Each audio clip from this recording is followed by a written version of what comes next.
Yang keempat, pendidikan agama. Ini yang terpenting. Bagaimana kita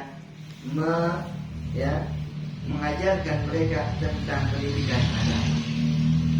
Makanya ulama-ulama terdahulu ada bukunya di dalam di lemari tentang bagaimana kotak terim. Ada terjemahan yang menggunakan bahasa Indonesia. Inna fit terim, sesungguhnya di kotak terim ada orang-orang menyerupai malaikat, bahkan melampaui daripada malaikat. Di situ kita akan istighraq. Kita akan terkagum-kagum bagaimana zaman dulu di kotak terim itu orang-orang sudah menghafal kitab muhadzab di umur 9 tahun. Orang-orang sudah fatwa di umur 11 tahun. Orang-orang ketika itu anak-anak kecil mereka menjadi pemimpin majlis ilmu tentang kitab-kitab yang besar. Kenapa? Karena pendidikan agama mereka dari kecil sudah diajarkan. Dari awal masih kecil biasa Aqidatul awam, abda'u bismillah sambil gendong. Nah anak-anak zaman now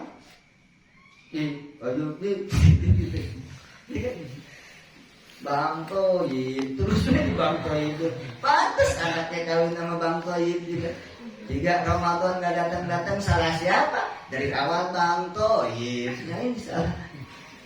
Coba sholawat, aqidatul awam, baca juz amma. Ini karena pembelajaran agama yang minim dari kita. Lalu yang ketiga, perhatikan pergaulan mereka. Bagaimana cara mereka bergaul, dengan siapa mereka bergaul. Harus terus kita kontrol, hati-hati. Ya, karena kita akan memiliki tanggung jawab di hadapan Allah Tuhan. Tapi ketika kita sudah memerintahkan mereka nggak mau, udah lakum dinukum waliyadin. Nah, amaluna walakum amalukum. Yauma yafiru mar'un min akhi wa ummihi wa abihi wa sahibatihi wa banihi likulli imri'in yawma idzin sya'nu yughni. Tuh, ketika kita dibangkitkan di padang mahsyar, bagaimana keadaan kita? Tergantung bagaimana amalan kita. Yauma yafiru mar'un min akhi, seseorang akan lari dari saudara. Ketika di dunia selalu menjaga saudaranya, di yaumul qiyamah ketika saudaranya memohon syafaat, meminta pertolongan, nafsi. Wa ummihi wa abihi, dia lari ke bapaknya, ke ibunya, mereka mengatakan nafsi. Kamu aku. Wa sahibatihi wa bani, dia datang pula ke istrinya minta tolong kepada istrinya, dan istrinya pun akan mengatakan nafsi. Datang ke anaknya pun sama. Nah ini berarti bagaimana agar kelak yaumul qiyamah kita tidak termasuk orang-orang yang nafsi. Kita selalu memohon kepada Allah agar kita selalu berpegang teguh dengan ajaran yang diajarkan oleh Allah dan Rasul. Karena apa? Kita lihat zaman sekarang ini, zaman now disebutnya. Zaman sekarang ini lihat anak-anak muda. Pantas kata Rasul sallallahu alaihi wasallam, saya di zaman ala ummati, akan datang kepada umatku di akhir zaman al-masik ala dini, orang yang berpegang teguh dengan agamanya, kamasik ala jamrah, bagaikan memegang bara api. Betul. Kita pakai gamis, ya kan? Diejek. Kita pakai sarung, diejek. Ya kan? Belum keringas di sunatnya. La haula wala quwwata illa billah. Pakai sarung, dibilang bang kebanjiran bang, ya kan? Nah ini ejekan. Ya, pakai imamah, ya, dibilang kayak orang India, aja. Padahal ini sunnah, pakai peci putih, sebut kemana-mana mereka bilang assalamualaikum sambil ngecek, ya kan? Wajib, ya kan? Nah ini orang yang berpegang teguh dengan ajaran Allah subhanahu wa ta'ala yaumil qiyamah kamasik alal hajar. Mau hadir majlis ilmu diomongin, ya.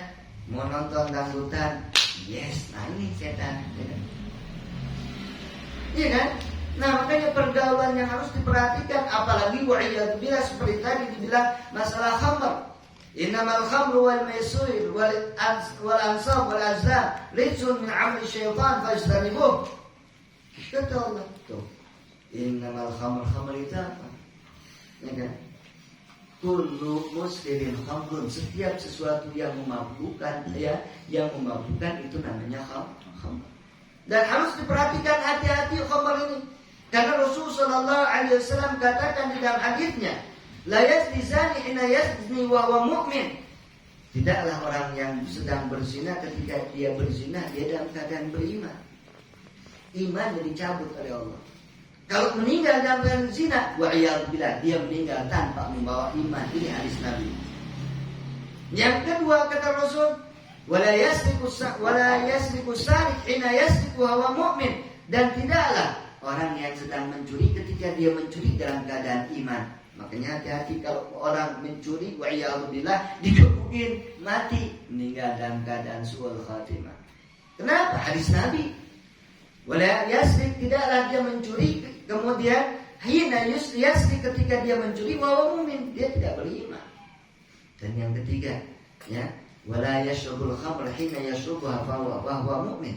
Tidaklah orang yang meminum khamr wa huwa yashrabuha, sedangkan dia meminumnya dalam keadaan beriman. Bukan. Jadi tidaklah mereka dalam keadaan beriman. Coba ketika minum khamr aing ngabok dicabut, ya kan? Makanya bahlul, bodoh. Orang-orang yang di dunia mereka menyibukkan diri dengan urusan-urusan yang memabukkan ini, orang-orang yang bodoh. Orang pusing aja minum obat, ya kan? Orang pusing aja minta dipijit nggak? Nah, ya kan? Nah ini sehat walafiat mau pusing, kan bodoh. Makanya lihat orang mabuk itu ada cerita lagi. 3 orang pemabuk, lihat pemabuk ini nggak ada yang betul. Kenapa? Al-khabar fil aql, ditutupi akal. Maaf, nutup bersama ya ikhtilat ini tidak lancarnya dia berbicara. Orang mabuk bertiga, yang 2 ini subhanallah mabuk. Makanya mabuk itu menutup akal. Malam-malam subhanallah dia jalan. Ketika dia jalan melihat bulan, dia bilang ke temannya, Bang mau nanya dong bang. Nanya apaan? Dibilang itu bulan apa matahari? Orang apa? Orang mabuk. Udah tahu malam bulannya kan? Dia bilang bulan apa matahari? Kata yang ini tadi dulu ya. Karena juga bingung ini matahari apa bulan. Nah dua-duanya mabuk. Ya udahlah kita nanya aja tuh. Subhanallah ada orang lewat mau datang lewat kita. Yuk kita tanya ke mereka. Subhanallah, ketika dia datang, ini orang yang ketika datang nanya, bang, mau nanya ke bang nanya, mau nanya apa dek? Ini kami bingung bang, dari tadi nanya itu bulan apa matahari?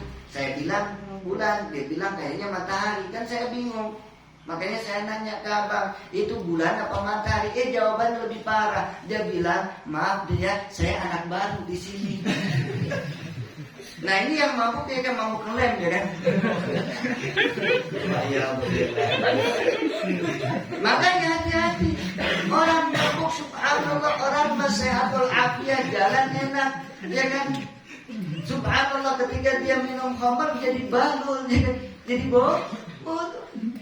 Dia melihat subhanallah, melihat celokan, udah tahu bau, tapi karena mabuk akhirnya masuk. Makanya hati-hati. Sampai Rasulullah SAW katakan bahwa ya orang-orang yang mabuk itu dia tidak akan pernah diterima ibadahnya la adlan wala sarfa. Dia tidak akan pernah diterima ibadah wajibnya dan ibadah sunnahnya. Sampai dapat arba'ina yawman, hatta taba 40 hari sampai dia bertobat.